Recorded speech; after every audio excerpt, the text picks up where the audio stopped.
I am not judging you, friend. I had a problem with that as well. I was a chronic hinge eater, and I was 215 pounds, the tall height of 5'2". And for reference, this is what I look like now.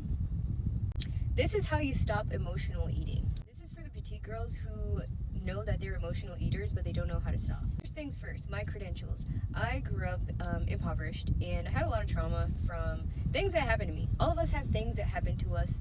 Mine just so happened to be over the span of a very, very long time. And so it took a lot of time for me to get myself into a place where I was regulated enough to feel okay, to feel comfortable with not using food as a crutch. And if I hurt your feelings, I'm glad I'm hurting your feelings, because somebody needs to tell you from a place of love, from understanding, and actually having your well-being at heart.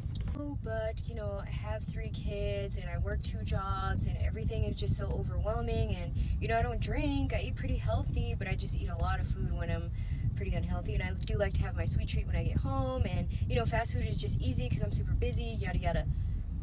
Trust me, I understand your frustration. I understand that food is very comforting, and it gives you a sense of coming home to yourself in a way. When it comes to emotional eating, the reason why you're doing it is because it gives you a sense of control over your reality. And a lot of times people who are emotional eaters grew up in a household where the environment was very chaotic.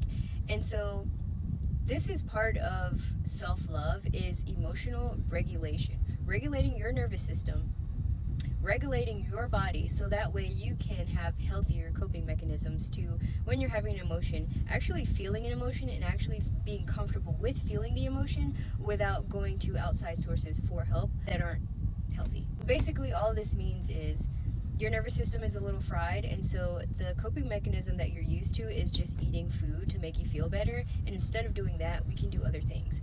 How do you get to a place where you're comfortable doing the other things? First, you have to trust yourself, and I would just go for it, to be honest. Just literally going for it. The first thing that I did when I was regulating my nervous system is I had to understand what I'm feeling. It's a little bit harder for us who are on the spectrum. I have ADHD, so that's ADHD and autism, and so I tend to intellectualize my feelings. I didn't feel the feelings, I just understood how I was supposed to feel. If you're a person who intellectualizes your feelings, getting a journal out to express yourself is very helpful, because you're not only processing it mentally, but you're writing it out. And so sometimes when you manifest something onto a sheet of paper, you're able to process it in the moment and be present with yourself, and the emotion comes from that. So meaning, if you need to cry, if you need to be angry, or whatever else. And dealing with those emotions when they rise up is very useful. The techniques I've talked about before are EFT tapping, so that's emotional freedom technique tapping. You can look that up on YouTube. There's a whole bunch of videos on that. All of these systems work.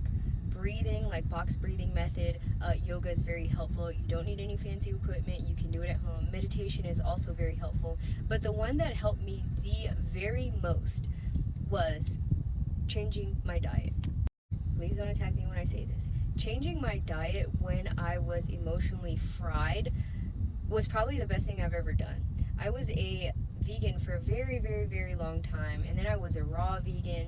All of that stuff really messed with my hormones because I have PCOS, and so I didn't understand that I was attacking myself and my own body, and I just moved my binging disorder from regular food to just healthier food, and it didn't fix the relationship with food. It just made it to where I was eating healthier foods, but the same copious amounts of them.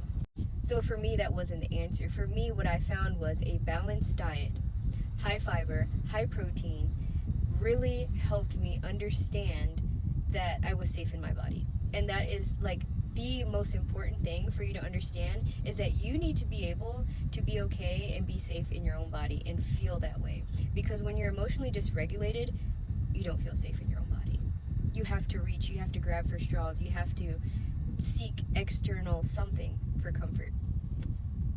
So approaching the balanced diet, with lots of doubts, I did it anyways, and slowly, I felt my hormones regulate. I wasn't as moody, my periods came back, they were lighter than they had ever been. Just a lot of things. My hair, at first it fell out, all of my hair fell out, and I think it was because I was finally detoxing my body, and it grew back thicker, it's healthier, it's longer than it's ever been. I've got it in this bun because it's like a lot to deal with. My skin is glowing, I have clearer skin, I have more energy, my mood swings are pretty much non-existent. And so all of this had to do with the types of food that I was putting in my body. And I'm not condemning processed food either. I used to be that Nazi, but I'm not anymore. I think there is room for fun foods, but I think focusing on nutritionally dense foods is the way to go. Anyways, like and follow if this helps at all.